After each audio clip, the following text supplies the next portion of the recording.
Hello, Mr. Brown here, your science teacher. Do you like to learn about science? Boy, have you come to the right place. Today, gather the whole family as we investigate the science of the sun. The sun is the closest star to planet Earth. No, it's not, Mr. Brown. The sun isn't a star. Yes, it is. No, it's not. Yes, it is. The sun is a star, and it's close, but not that close, averaging somewhere about 150 million kilometers away. The Earth orbits this star known as the sun. So let's go ahead and take a look at a few of the sun's characteristics and attributes. First of all, let's look at the sun's age.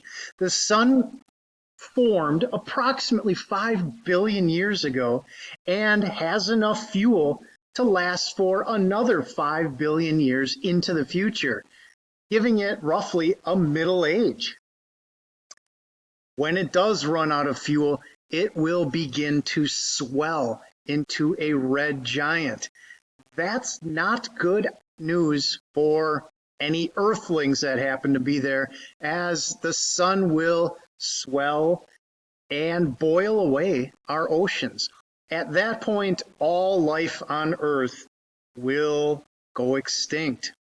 My recommendation, if anyone's still around at this time, is to go out to one of Jupiter's moons, Europa, which will probably be a pretty nice place.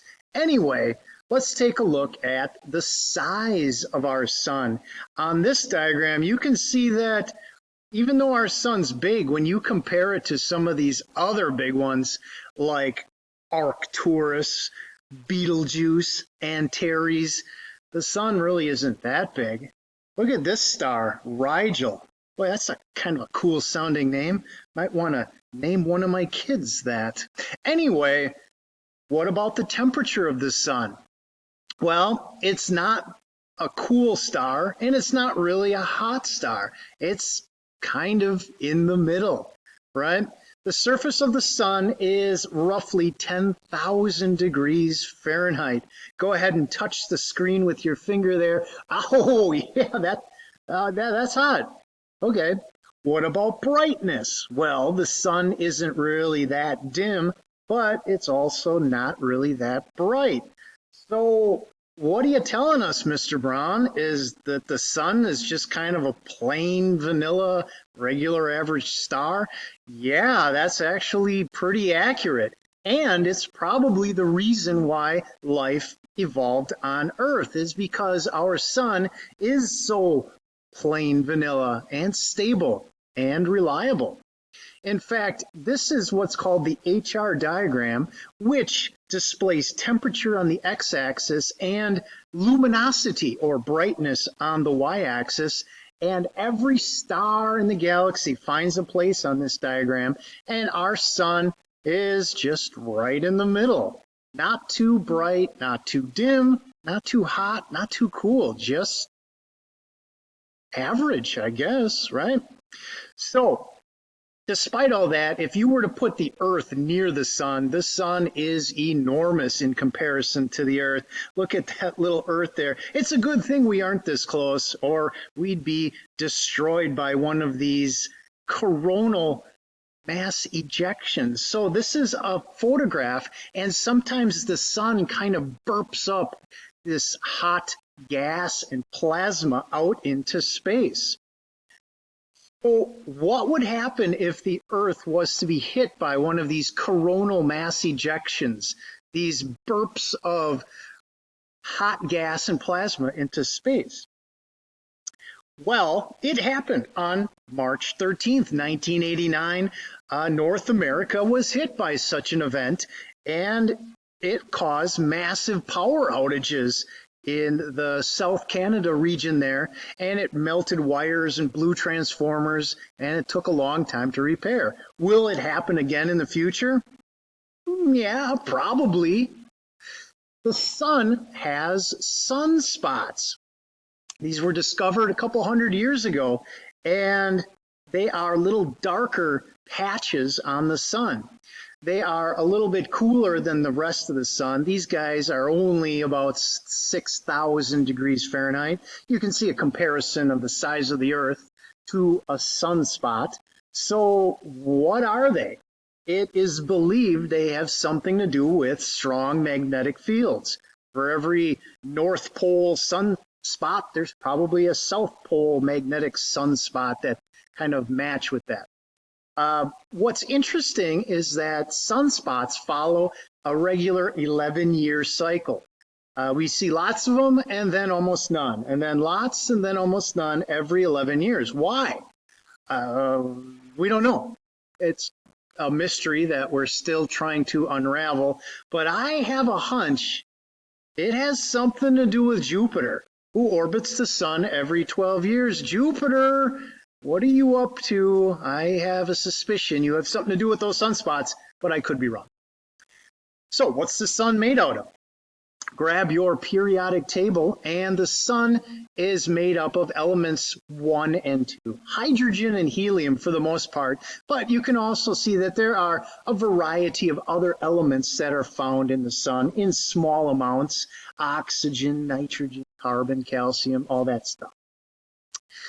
If we slice the sun open with our knife of science, we can see the convective zone, which is cool and interesting. The radiative zone, yeah, that's fun too. But the core is where the party is. 27 million degrees, the inner core of the sun, that's where the business happens. And that is thermonuclear fusion. This is where the heat and light are created as atoms of hydrogen are squeezed and mashed into atoms of helium, giving off enormous amounts that we feel as heat and light. The sun is a perfect sphere. The force of fusion at the sun's core pushes it out, trying to blow the star up, but the force of gravity counteracts that force, and the two forces are in perfect balance. We see that here when we blow soap bubbles, right? Bubbles are perfect spheres of forces balanced. That's the same thing happening with the sun.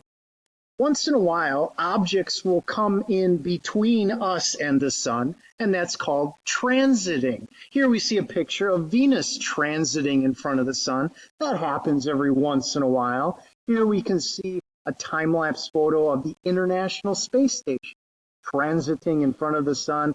Even little Mercury was captured transiting in front of the sun. You know, once in a while, even the moon will get in the way. We call that a solar eclipse, where the moon gets in between the sun's light and us on Earth, and it will darken the sun. This is called a solar eclipse, right? Here we can see a couple different versions of the moon getting in between us and the sun with these solar eclipses. And sometimes the roles reverse and the Earth gets in the way and casts a shadow on the moon. This is called a lunar eclipse, and it gives the moon kind of this mysterious blood red color. You'll probably see one of these in your lifetime. I've seen 3 or 4 myself in my lifetime. Pretty cool phenomenon. If you point a camera at the sun at the same spot and take a photo at the same time every day, it plots out this stretched out figure 8 pattern. This is called an analemma, and it's interesting. All planets will have this. This is an analemma on Mars, right? A picture of the sun every day taken from the same spot.